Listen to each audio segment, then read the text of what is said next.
그리고 삶의 가장 중요한 버팀목은 말씀입니다. 이런 제목으로 은혜를 나누겠습니다. 라고 제가 시작을 하면 여러분들은 오래간만에 강단에 선 사람 치고 너무 좀 인간적이지 않다 이런 생각들을 하실 것 같아요. 그래서 인사는 좀 해야겠죠. 오래간만에 강단에 좀 섰습니다. 은퇴하고 저 3년 지금 8개월 됐나? 그동안 한 2번 했지만 오늘 여러분들 이렇게 앞에서 정면으로 보니까 제가 남의 교회에 와 있는 느낌이 듭니다. 우리 최 목사님 꼭 옆에 사람하고 인사를 하라고 그러는데 저는 좌우 앞뒤 사람하고 인사를 나누시기 바랍니다. 뒤에 누가 앉았는지 뒤를 돌아보지 않으니까, 왜냐하면 뒤를 보란 말을 안 하기 때문에 보는 건 또 좀 그렇잖아요.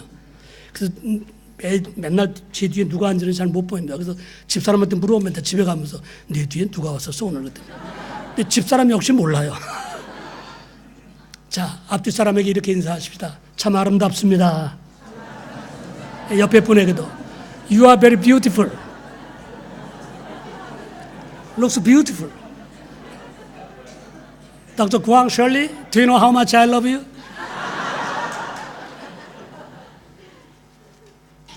그 다음에 한 번 더 인사하겠습니다. 이거 제가 개발한 인사법인데 다른 데 가면 써먹는데 우리 교회는 잘 그동안 기회가 없었죠.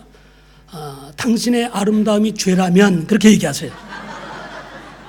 그렇게 얘기하세요. 한번 당신의 아름다움이 죄라면 그 다음에 그 사람을 이렇게 가르치면서 당신은 사형감입니다.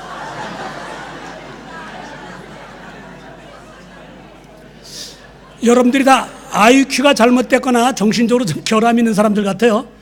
사형감이라고 하는데 좋아하죠. 사형감이라는데 좋아해. 그냥 대놓고 사람 만나서 당신 상 보니까 사형감인데 이러면 아마 거기서 대판 싸움이 날 겁니다. 근데 우리가 앞에 문장을 하나 집어넣더니만 뒤에 그런 어마어마한 모욕적인 얘기를 들으면서도 여러분이 다 이렇게 IQ가 모자란 사람 같이 웃고 있잖아요. 근데 제가요 이 인사법을 그만하려고 그랬는데 얼마 전에 베트남 하노이에 고아원 건축관계가 일이 있어서 거기 갔다가 어떤 사무실에 들어갔는데 사무실의 입구에 들어가자마자 거기 액자가 하나 걸려 있었어요. 그 액자에 뭐라고 써 있었냐면 한번 액자 보여줄 수 있나요? Zero plus God equal 잘못했습니다. Good minus God equal zero. 그 다음에 그 아래로 보니까 zero plus God equal good. 근데요, 딱 보는 순간 제가 사무실 들어가다 멈칫했어요. 그걸 보면서. 그때 거기 사무실 직원이 혹시 목사님이세요? 그러더라고요. 제가 머리 벗겨진 거 보니까 아마 목사인 줄 아는가 봐요. 그래서 어떻게 하셨습니까? 했더니 저 액자를 수많은 사람들이 봤다는 거예요. 근데 아무도 액자를 언급하지 않았다는 거예요. 근데 목사님은 딱 액자를 보자마자 들어오면서 벌써 얼굴 표정이 달라지면서 그 액자를 보고 뭔가 받은 느낌을 받았다는 거예요. 그래서 사실 제가 그랬어요. 이 말씀을 보면서 갑자기 고린도후서 6장 9절의 말씀이 매치가 되네요. 무명한 자 같으나 사실은 유명한 사람이다. 죽은 자 같으나 우리가 사실은 죽은 자가 아니다. 그 간단한 그 영어의 그 스펠링을 보면서 그렇구나. 우리가 아무것도 아닌 것 같고 가진 거 없고 배운 거 없고 가난하고 뭐 여러 가지 인간적인 잣대를 볼 땐 부족한 것이 많다 할지라도 만약 그 인생의 삶 중심에 하나님이 들어온다면 그 인생은 기가 막힌 good life, 멋진 인생으로 펼쳐진다 이게. 반대로 세상 잣대를 보니까 잘 나가요. 기가 막혀 아주 눌룰랄라 잘 나가. 그런데 그 속에 만약에 예수가 없다, 복음이 없다, 그러면 그 인생은 저 옛날 우리 어려서 장바닥에 가면 뻥이야 뻥 그러는 아시죠? 꽝 없는 거예요. 난 저 그 메시지가 그냥 이렇게 마음에 들어오지 않아요. 사실 설교 부탁받고 오래간만에 설교 쓰는 사람으로 한 맺힌 설교 좀 많이 하려고 그랬어. 근데 뭐 또 오늘 안 하던 영상까지 하지. 제가 그래서요 작전적으로 말씀 봉투도 짧게 했어요. 내 시간을 좀 할애하려고. 근데 이기숙 집사님 여기서 나오고 마이크 잡으면 그게 더 길었어요. 내가 보니까 왔다 들어가는 시간이 더 길어. 내 작전대로 안 되고 있어요 지금. 근데 참 감사한 것은 솔직히 제가 원로로서 교육적으로 내가 이런 말을 할 수 있다고 생각해요. 담임 목사님 못 하실 거야. 우리 교회 여러분, 우리 김한나 권사님 연세를 아십니까? 아시는 분 한번 손 들어보세요. 별로 여러분들 관심이 없는 것 같아요. 사실은 가정에도 어른이 있고 젊은이가 있고 다 있는 거예요. 우리 100살을 바라보시는 우리 김한나 권사님 매주일 저렇게 예배 나와서 맨 앞자리에 앉아 계시잖아요. 그럼 솔직히 우리 대표 기도하시는 분들 기도하실 때 장로님도 한 분밖에 없어요. 뭐 장로님 수백 명도 아니야. 좀 이렇게 어른들을 위해서 또 우리 닥터 구아이나 셜리 얼마나 외로워요. 여기 잘 알아듣지도 못하는 우리 교회 공동체에 오셔서 20년 넘게 좀 저하고 같이 이렇게 공동체 생활을 하고 있는데 뭐 잘 알아듣습니까? 제가 오죽하면 영어권으로 가시라고 그랬어요. 옛날에 처음에. 그랬더니 그런 말 하지 말래. 왜? 나는 여기 와서 잘 알아듣지 못해도 오면 God peace, 마음의 평안을 느낀다는 거예요. 그래서 오니까 제발 존 박 앞으로 그런 얘기 하지 말라. 그래서 제가 얘기를 안 했어요. 이렇게 나와요. 근데 요즘 보니까 들락날락해요.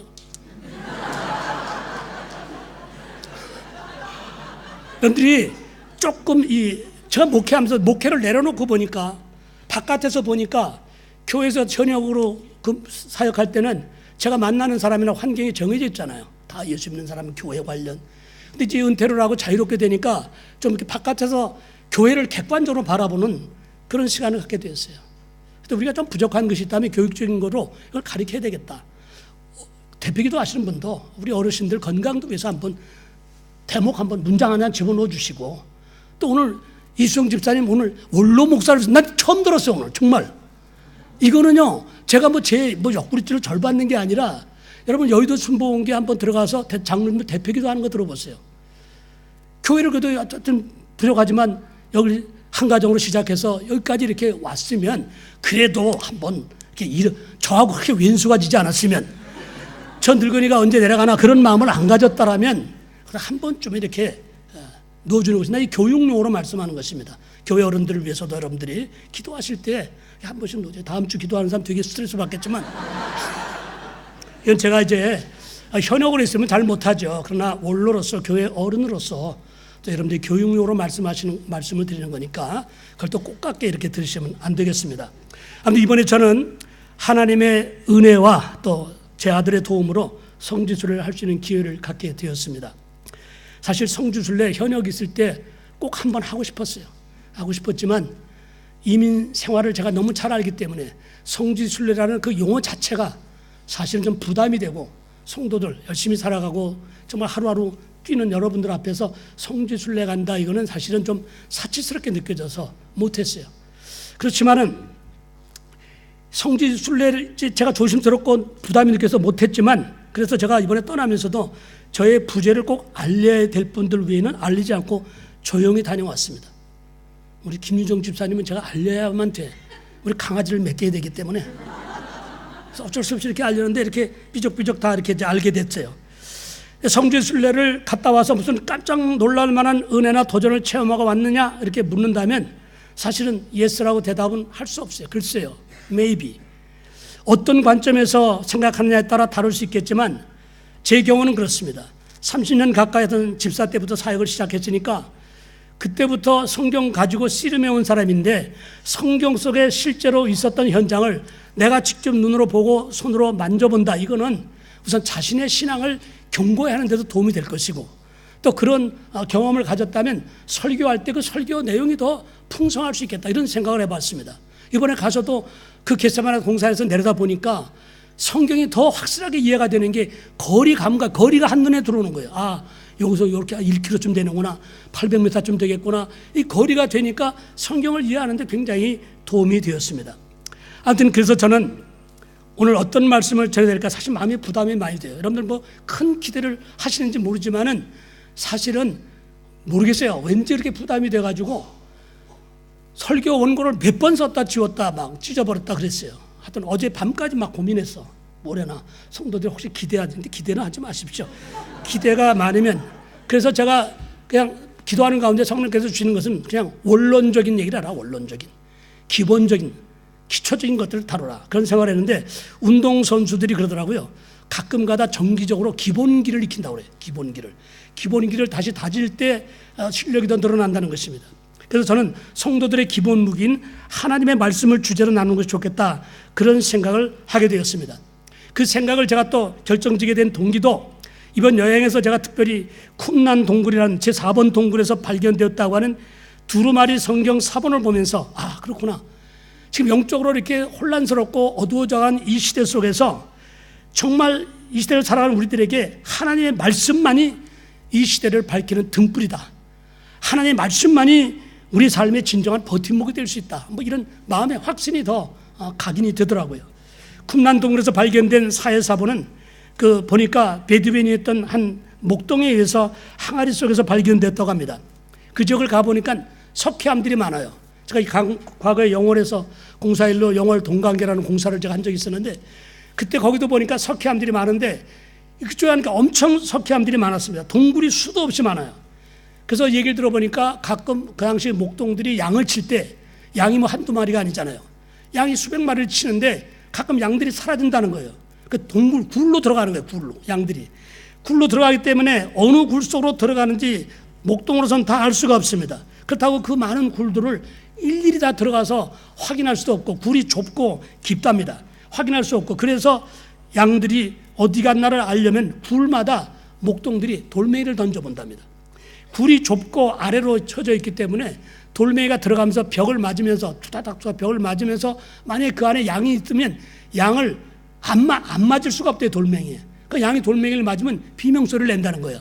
그럼 그 비명소리를 듣고 목동이 그 굴에 들어가서 양을 끄집어 내었다고 합니다. 나는 그런 역사적인 얘기를 들으면서 목동 다윗이 골리앗을 향해서 돌멩이를 던졌다는 게 그냥 그날 갑자기 일어난 사건이 아니라 목동들이 원래 돌팔매질을 잘 하겠구나 그런 생각도 하게 되었습니다. 근데 하루는 이 목동이 양을 찾겠다고 돌멩이를 던졌는데 벽 맞는 소리도 아니고 양이 맞는 소리도 아닌 항아리가 깨어진 소리가 들리더라는 것입니다. 항아리가 깨진 소리가 들리에 이상하게 생각한 목동이 불 속으로 들어가 보니까 거기 놀랍게도 항아리 안에 수천 년 전 기록된 성경 사본이 있었다는 것입니다.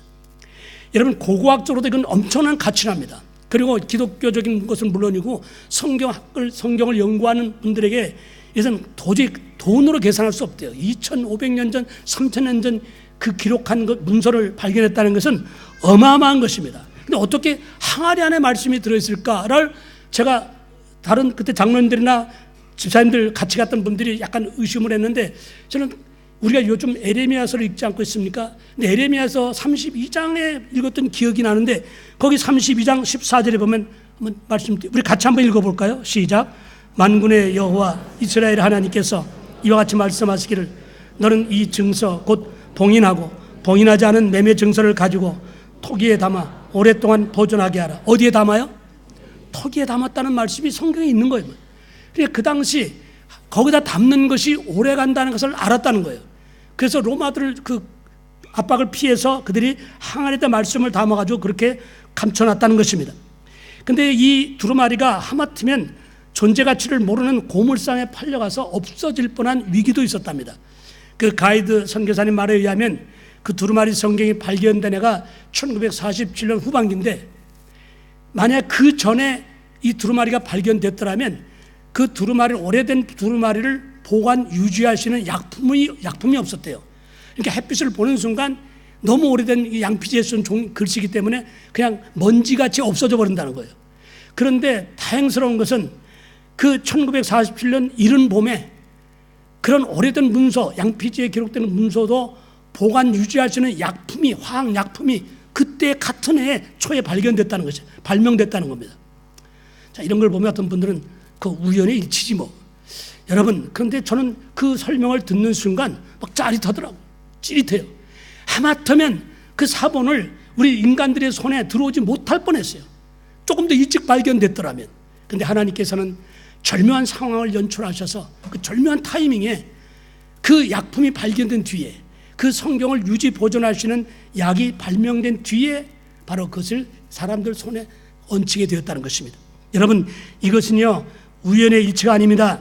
하나님이 일하시는 정확한 타이밍이 저는 거기서 느껴졌습니다.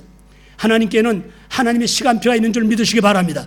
우리는 우리의 시간표들을 가지고 우리가 시간표를 짜가지고 하나님 이 시간표대로 하나님 역사해 주세요, 도와주세요 그러지만 차라리 목회하면서 여러 가지를 보면은 하나님께서 각 사람을 향한 시간표가 다 다르다는 것을 아주 절실히 깨닫습니다. 하나님의 시간표는 우리와 같을 때도 있습니다. 왜냐하면 우리의 믿음이 연약해서 우리를 좀 더 이렇게 안내하기 위해서 때로는 우리의 시간표대로 움직여 주실 때도 있지만 대부분 하나님 자신의 주권적인 시간표를 가지고 일하신다는 것을 알 수가 있습니다. 그래서 저는 오늘 본문을 가지고 말씀을 주제로 은혜를 나누겠습니다. 삶의 가장 중요한 버팀목은 말씀입니다. 사실은 제가 이렇게 점잖게 이런 제목을 잡았지만 원래 제 마음에는 이건 주보용이요. 제 마음엔 뭐라고 쓰고 싶었냐면 무엇이 중요한디 이거였어요.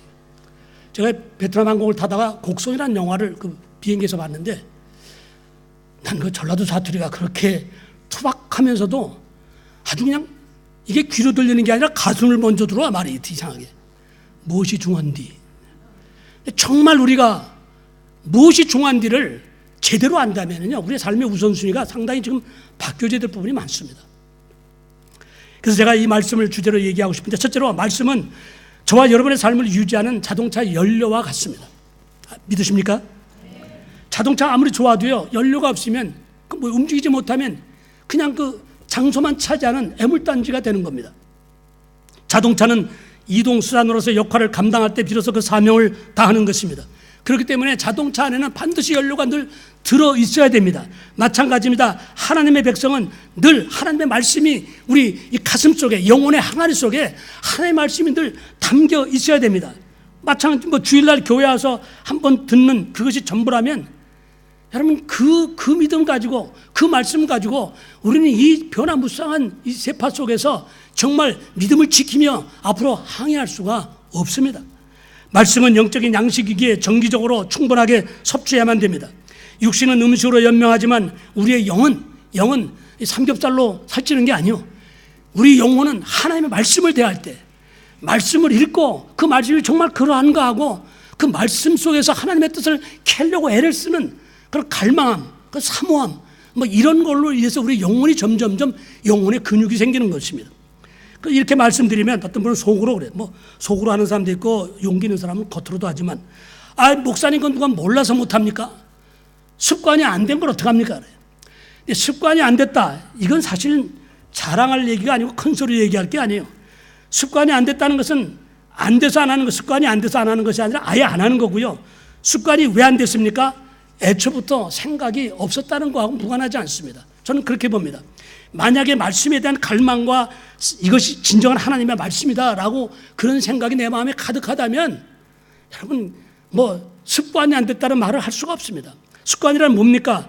반복 훈련에 의해서 생겨지는 행동입니다. 그렇기 때문에 가만히 이 순서를 보면 먼저 사람이 생각이 있습니다.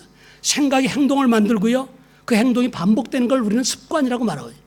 근데 그 습관이 사실은 계속 쌓이면서 그 사람의 인격이 됩니다. 그렇기 때문에 그 초기 생각이 중요한 건데 생각부터 별로 관심이 없다는 거예요. 그렇기 때문에 그런 좋은 훈련이 습관이 되지 않았다는 것입니다. 솔직히 그렇습니다. 누구나 교회 생활 익숙해지는 데는 그렇게 많은 시간 필요하지 않습니다. 저는 그렇게 생각해요.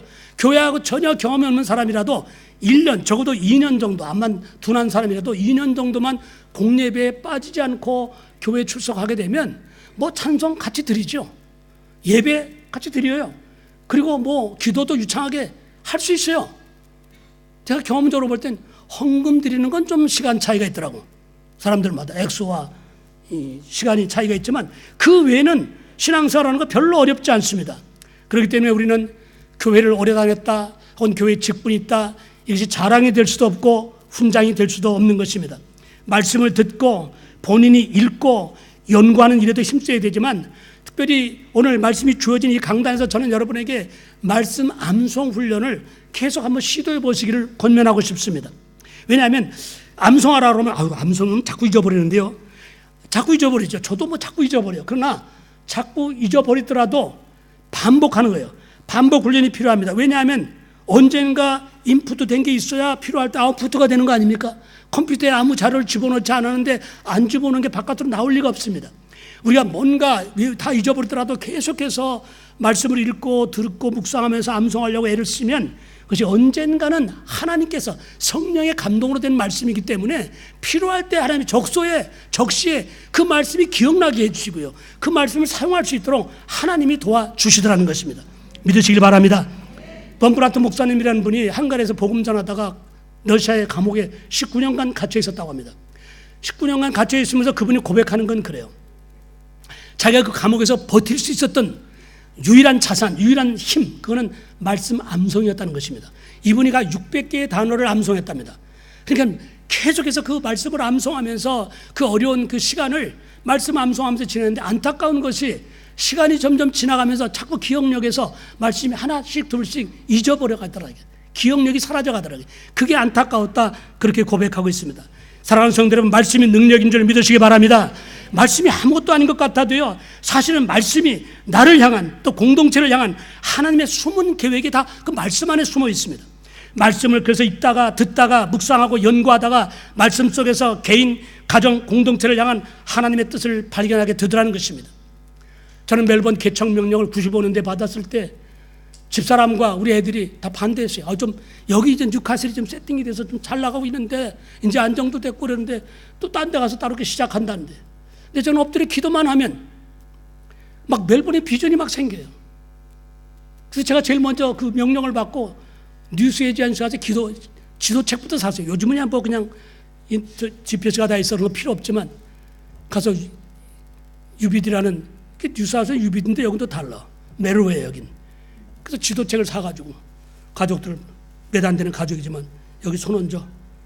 그 지도에다 손 얹고, 하나님 멜번 주셔서 감사합니다. 집 식구들은 빼도 박도 못하게 만들었죠.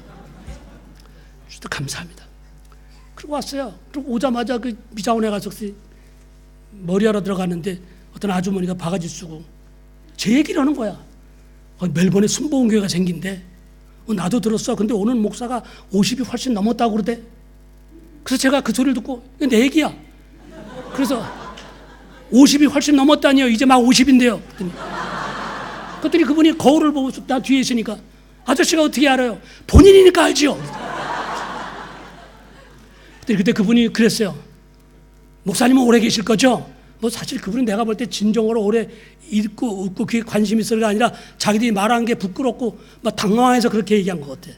근데 그때 제가 왜 그런 말을 했는지 모르겠어요. 성령께서 제게 그런 마음을 주셨어요. 저 여기 뼈 묻으러 왔습니다. 나 여기 뼈 묻으러 왔습니다. 그런데 내가 막 감정이 북받쳐서 눈물이 팍 쏟아져서 거기 있을 수 없어 나왔어요. 그리고 하늘을 쳐다보면서, 하나님, 내가 여기 뼈를 묻겠습니다. 이 멜번 순복음교회가 멜번 땅에서 조소와 비아냥을 받는 이런 교회에서 하나님이 인정하시고 사람들이 다, 교민들이 인정하는 그런 교회 되도록 하나님 저를 사용해 주시옵소서. 그렇게 기도했습니다. 하나님께서 우리 교회를 사랑하셔서 제2기의 부흥을 위해서 귀한 목사님 또 보내주셨지 않습니까? 이 앞에 탁월한 설교자가 있기 때문에 저는 뜨는 해, 거긴 뜨는 해, 나는 지는 해잖아요. 그래서 제가 근데 석양빛이 더 아름답다고 그러더라고요.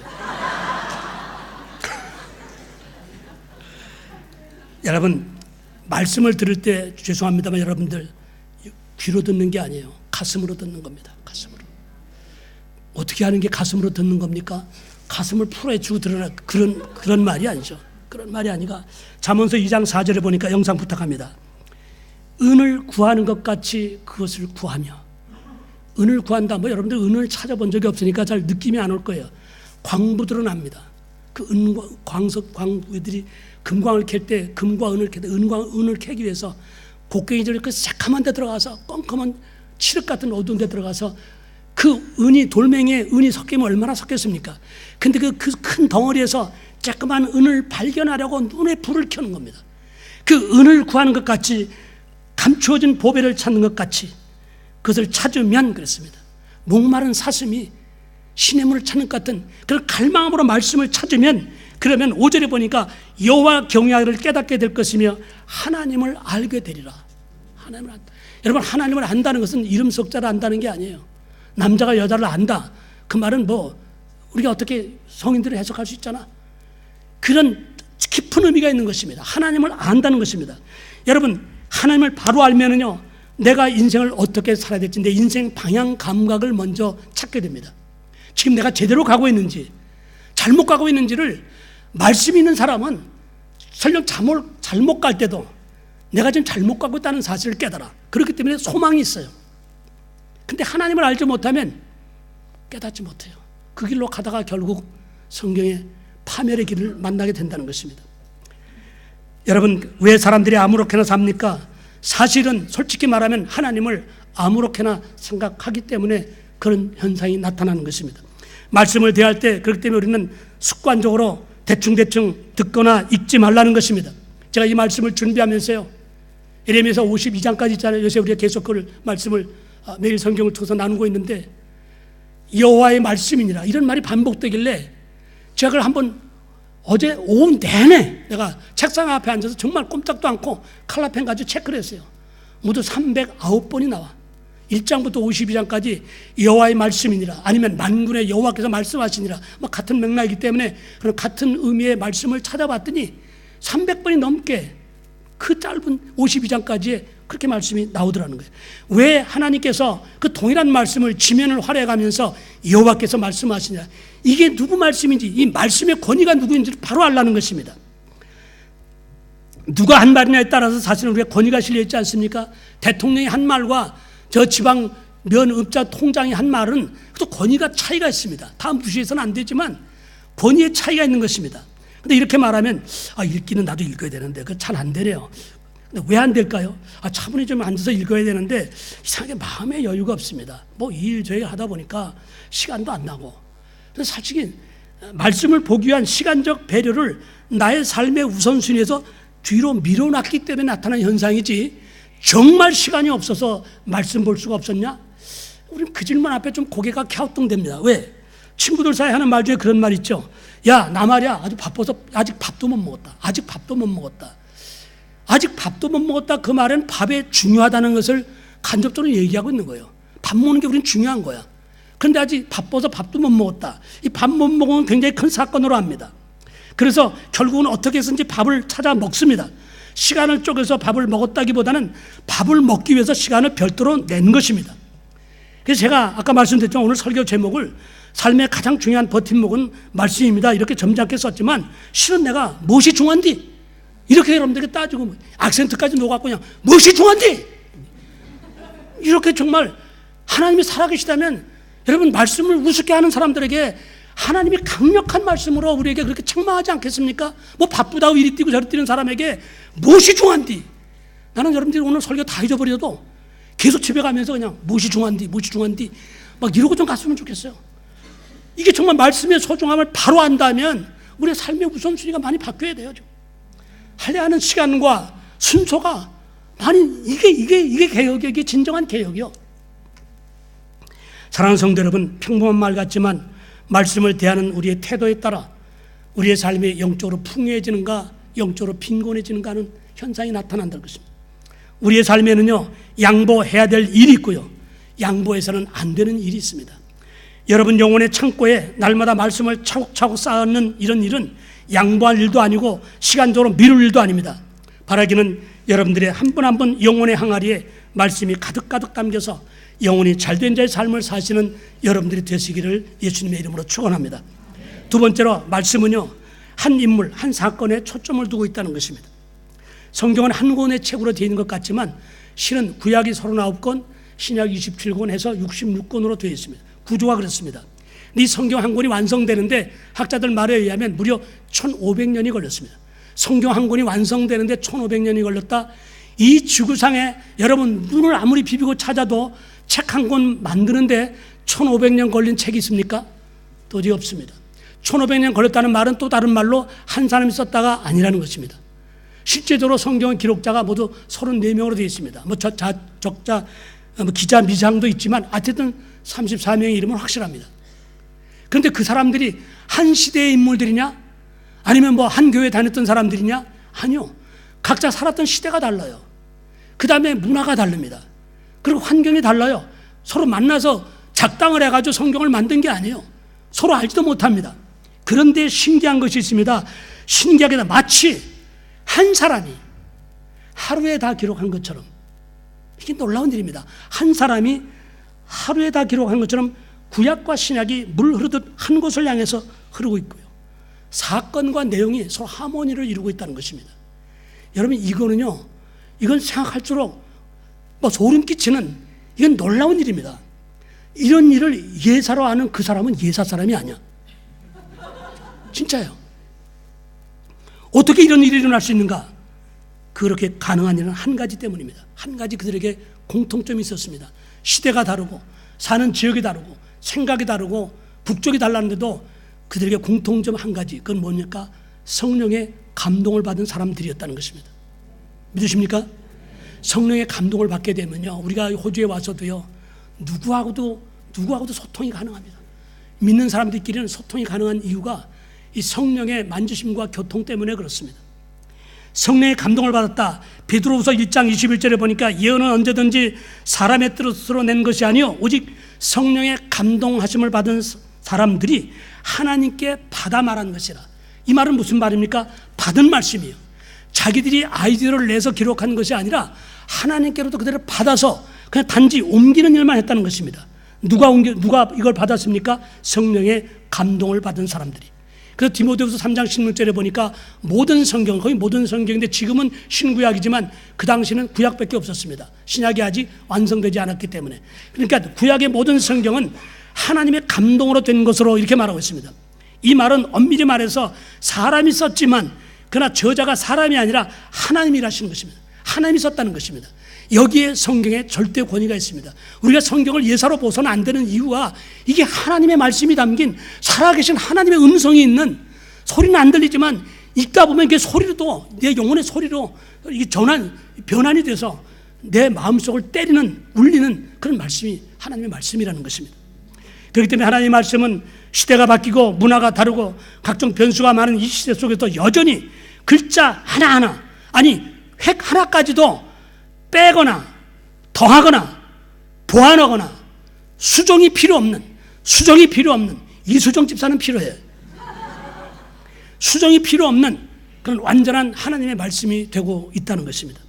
자, 그러면 이 어마어마한 말씀이 핵심은 뭐냐? 우리에게 뭘 알기를 원하시는가? 이 짧은 시간에 다 말할 수 없죠. 그렇지만 성경을 가만히 보십시오. 분량으로 볼 때 엄청난 분량을 다루고 있습니다. 시간적으로 볼 땐 인류의 시작부터 인류의 종말까지 다루고 있지 않습니까? 종말에서 끝나는 줄 알았더니 종말 이후에 새하늘과 새 땅까지 얘기하고 있어요. 시간적으로 엄청난 시간을 성경이 다루고 있고요. 공간적으로도요, 이 성전 안에만이 아니요, 땅과 하늘까지, 천국과 지옥까지 공간적으로도 우주 전체 어마어마한 공간을 다루고 있고요. 내용적으로도 마찬가지예요. 내용적으로 성경에 디모데후서 3장 16절에 보면 교훈과 책망과 바르게 함과 의로 교육하기 위해, 그래서 합당해서 유익해서 하나님의 사람으로 선한 일을 행할 능력을 갖추게 하려 함이라 성경에 기록된 목적이지만, 그 목적을 이루기 위해서 기록한 것이 성경을 가만히 보면 그 안에 물리학이 있어요. 천문학이 있습니다. 그 안에 정치, 경제, 가정, 개인과 국가의 흥망성쇠, 시, 다양한 음악, 하여튼 이런 것들이 다 성경에 완전히 녹아져 있습니다. 자, 그러면 이 공간적으로, 시간적으로, 내용적으로 얼마나 많은 분량을 다루고 있는지 모르는데, 그러나 성경은 그렇게 다양하고 엄청난 분량을 다루고 있지만 우리들에게 그런 거 다 알아야 된다 이렇게 말씀하고 있지는 않습니다. 그렇게 말씀하고 있지 않습니다. 성경은 우리에게 계속해서 화살을 쏴서 관역을 맞추듯 한 관역을 향해서 계속 날아가고 있습니다. 그 관역이 뭡니까? 오직 한 분이 일으킨 한 사건, 여기에 성경은 총 집중되고 있습니다. 성경에 수많은 인물들이 등장하고 사건들이 등장하지만 결국은 하나님의 의도는 그 많은 인물들과 그 사건을 통해서 우리에게 꼭 알려주고 싶고 꼭 소개하고 싶고 꼭 안내하고 싶은 한 분이 계시다는 게 한 분. 그 한 분이 누굽니까? 우리 주 예수 그리스도이신 것 믿으시길 바랍니다. 그렇습니다. 여러분, 성경은 그래요. 오직 예수 한 분, 그분 한 분을 소개하고 그 한 분을 믿게 하려고 이렇게 수많은 인물과 사건들을 등장시켰다는 것입니다. 제가 물어보려도 안 물어봤는데 맞는지 안 맞는지 모르겠으면, 제가 어느 날 옛날에 배운 것 중에 하나인데, 국화꽃 한 송이를 피우기 위해 서쪽서는 밤새 그렇게 울었나 보다. 이 꽃인데 국화꽃인지 자신 기억이 잘 안 나요. 어쨌든 의미는 그렇습니다. 예수 한 분, 그분을 소개하고 그분을 믿게 하기 위해서 성경에 그 많은 사건과 인물들이 등장하고 있다는 것입니다. 이건 제 말이 아닙니다. 요한복음 5장 39절 영상 한번 부탁합니다. 너희가 성경에서 영생을 얻는 줄 생각하고 성경을 연구하거니와 이 성경이 곧 누구에 대하여? 내게 대하여 증언하는 것이라. 이 말씀이 누구 말씀입니까? 예수님이 하신 말씀이에요. 너희가 성경에서 영생이 있다고 성경을 들고 파는데 이 성경은 나를 증언하기 위해서 쓰였다는 거예요. 나를. 또 요한복음 20장 31절에 보니까 오직 이것을 기록함은 성경을 기록한 이유는 너희로 예수께서 하나님의 아들 그리스도이심을 믿게 하려 하며 또 너희로 믿고 그 이름을 힘입어 생명을 얻게 하려 함이라. 여러분, 성경의 목적은 아주 마치 한 관역을 향해서 계속 다른 거 아니에요. 다른 건 다 엑스트라야. 그렇기 때문에 한 분 예수님을 알면 성경 전체를 아는 그런 은혜가 임하게 되어 있습니다. 그러니까 예수를 모르면 그냥 읽어도 다 몰라. 예수를 바로 아는 것, 그래서 중요합니다. 혹자는 그럼 이렇게 말합니다. 아니 2000년 전 그것도 우리 동네나 무슨 우리나라에서 일어난 사건도 아닌데 왜 남의 나라 역사 속에서 있었던 사건을 왜 오늘날 여기서 사는 우리에게 연계시켜 믿으라고 하는가? 제가 혹자라고 그랬지만 사실은 제가 예수 믿기 전에 제가 가졌던 사고방식이었습니다. 내가 그런 생각을 했던 사람입니다. 그렇기 때문에 결론적으로 말하면 믿음은 선택이더라고요. 내가 믿을 것인가 믿지 않을 것인가 갈림길에서 선택하는 나의 선택입니다. 믿음을 선택하는 것은 축복인 줄 믿으시길 바랍니다. 여러분, 저와 함께 믿음의 길을 가기로 작정한 것은 여러분이나 저나 하나님의 은혜입니다. 왜 그렇습니까? 하나님이 주신 이 선물을 우리가 값없이 받은 사람들이 되기 때문인 것입니다. 선물이란 수신자가 거부하면 무용지물이 됩니다. 하나님은 세상을 사랑하셔서 죄 지은 인간인 우리를 회복을 위해서 할 수 있는 최선의 방법을 선택하셔서 이미 길을 닦아 놓으셨습니다. 그게 바로 성경의 핵심 구절인 요한복음 3장 16절입니다. 하나님이 세상을 이처럼 사랑하사 For the God so loved the world. 그래서 바로 믿으면 영생이요, 안 믿으면 멸망이다. 하나님이 그 카드를 우리에게 주신 것입니다. 요한복음 1장 12절에는 그러므로 영접하는 자 곧 그 이름을 믿는 자들에게는 하나님의 자녀가 되는 권세를 주셨다고 했습니다. 저는 목회하면서 이제 나이가 70이 넘으면서 생각한 것은 결론이 그렇습니다. 안 믿는 것은 믿어지지 않아서 안 믿는 것이 아니라 믿지 아니라고 발부둥 치는 인간의 죄된 속성이 안에 있기 때문이다. 이게 성경의 고발입니다. 왜 그러냐면 로마서 1장 20절에 보니까 창세로부터 그의 보이지 아니하는 것들 곧 그의 영원하신 능력과 신성이 그가 만드신 만물에 분명히 보여 알려졌나니 그러므로 그들이 핑계하지 못할지니라. 이 좀 창피한 고백이라 부끄러워서 할까 말까 망설이다가 하는데요, 어느 날은 갑자기 집사람하고 운전하고 하다 그랬어요. 참 신기하다. 뭐가? 이 지구가 얼마나 무거울까? 근데 이게 끈에 매달려 있는 게 아니고 허공에 붕 떠 있다. 그리고 태양을 중심으로 정확하게 자전과 공전을 하고 있다. 이게 힘들어서 지금 하다가도 그만둘 때 됐는데 수만 년 동안 한 번도 차가 없이 오차 없이 계속해 돌고 있다. 이게 우연이다. 이걸 우연이라고 하는 게 고집이 아닐까? 이건 누군가 이 천체를 만드시고 기가 막힌 그 어마어마한 능력, 세미한 능력을 가지신 분이 계시기 때문에 가능한 일이다. 하나님에 대한 믿음이 갑자기도 너무 당연한 일인데 그날 갑자기 확인되어지는 그런 은혜가 차 안에서 운전하다가 있었습니다. 사랑하는 성도 여러분, 성경은 66권의 등장인물들이 많지만 마치 집안에, 요즘은 그런 게 없지만 옛날 집에는 문패가 있습니다. 우리 집에, 우리 어려서는 우리 집에 저희 아버지 함자가 적힌 문패가 있었어요. 그 문패에는 우리 아버지 성함이 있습니다. 근데 아버지만 그 집에 사나요? 아니요. 나도 살고 뭐 애들 우리 사촌들 뭐 10여 명이 와글와글 살았어요. 근데 문패에는 아버지 이름밖에 없어. 마찬가지입니다. 성경에 등장인물이 많지만 결국은 예수 그리스도 그 한 분을 우리에게 안내하고 소개하고 믿게 하려는 그 하나님의 안타까운 처절한 그 부르짖음, 우리를 향한 안타까운 손짓, 하나님의 그 구애, 그분이 뭐가 하셔서 저와 여러분에게 구애를 해야 됩니까? 그런데 불구하고 죄 지은 우리 위해서 참 우린 정말 버러지 같은 인생들 아니에요? 뭐 여러분이 뭐 잘났어요? 우리가 뭐 잘났어요? 근데 그분이 하나님이 아무 무슨 뭐 아쉬운 것이 없는 그분께서 독생하신 아들 예수 그리스도를 십자가에 못 박아서 죄는 내가 이렇게 처단한다 강하게 말씀하시고 그 대가로 우리를 건져내셨다는 것입니다. 그리고 지금 말씀이 뭡니까? 믿으라는 거예요. 나를 믿어라. 주 예수 그리스도를 믿으면 너희는 멸망치 않는다. 이런 간절한 복음에 이 하나님의 간절한 부르심, 이게 우리 가슴으로 들어야 될, 영으로 들어야 될 하나님의 음성인 줄 믿으시기 바랍니다.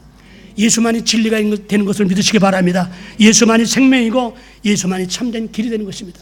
그래서 I am the way and the life and the truth and the life. 정관사 더가 붙었잖아. 마지막 말씀만이 영원합니다. 믿으십니까? 이 땅의 모든 것은 시간이 지나면 다 변하게 되어 있어요. 시간 지나면 다 변합니다. 어제의 원수가 오늘 친구가 되기도 하고 또 오늘 친구가 내일 원수가 될지 모릅니다. 어제까지만 해도 청와대에서 나라를 통치하던 분이 말도 안 되는 난리 법석 끝에 저렇게 될 줄 누가 알았습니까? 저는 여러분들에게 강단에서 감히 말씀드립니다. 정말 나라를 위해서 기도해야 됩니다. 정말 젊은 세대들은 잘 모르는 것 같은데 우리 좀 나이 든 세대들은 정말 걱정되는 게 나라가 걱정됩니다. 걱정됩니다. 다른 건 다 제게 돼요. 혹시 뭐 정치적인 편향이 있다 소리 들을까 봐 조심스럽습니다만은 여러분, 우리가 신앙의 자유를 가지고 하나님을 마음껏 찬양하고 하나님 앞에 예배 드리기 위해서는 여러분, 우리 나라를 위해서 기도해야 됩니다.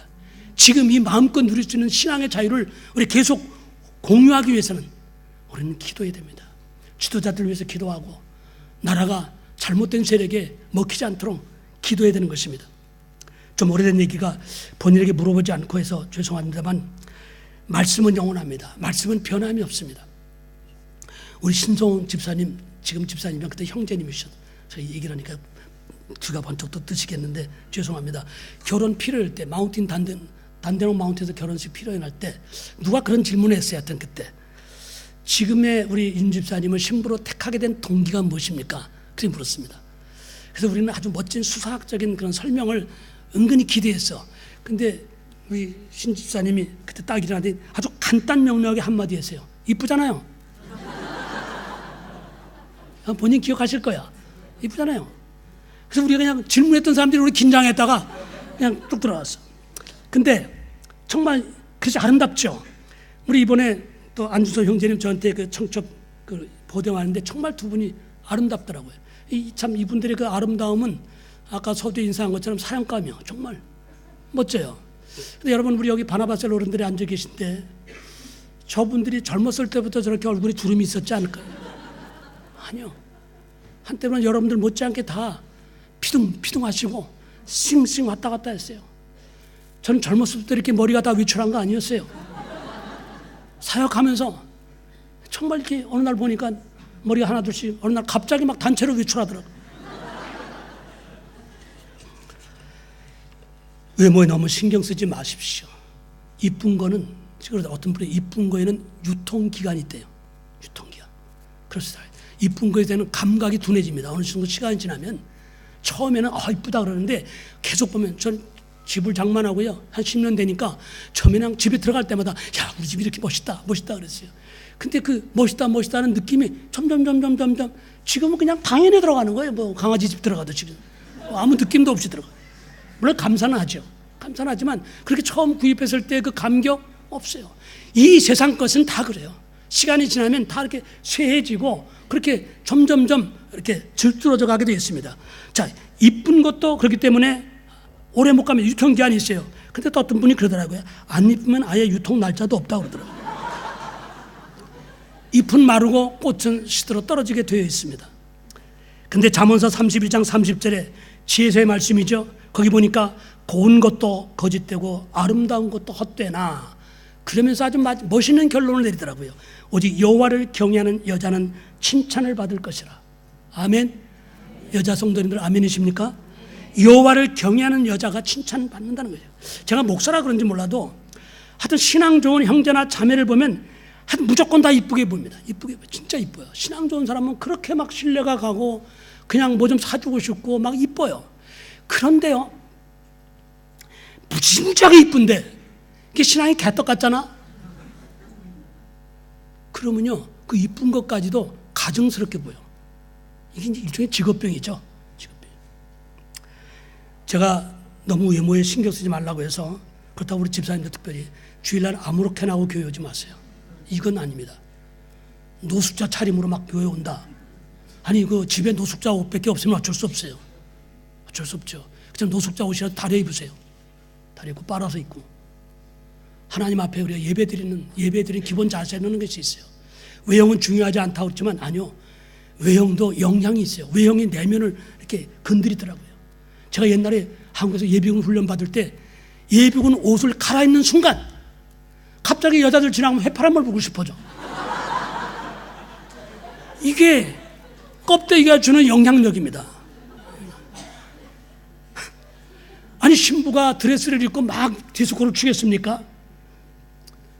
외모에다 전적으로 투자하는 건 아니지만은 우리는 하나님 앞에 나올 때는 예배자로서의 어느 정도 일정한 복장이 필요합니다.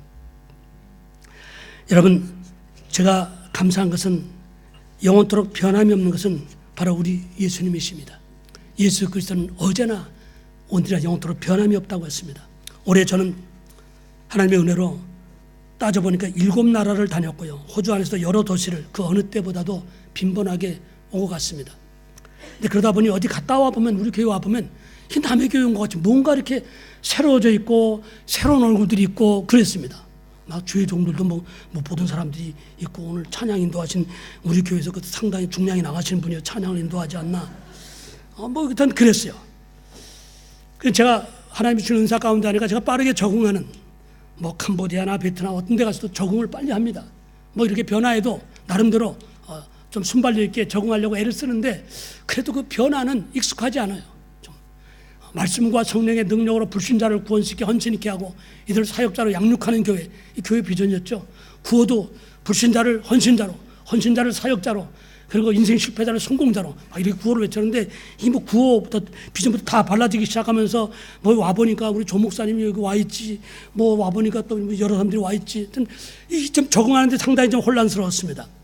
물론 변화는 필요합니다. 어느 시대나 어디서나 각 시대 가운데 변화는 필요합니다. 흐름에 따라 변화는 필요하지만 그러나 우리는 먼저 말씀 안에서 우리 속사람의 변화가 먼저 일어나야 되는 것입니다.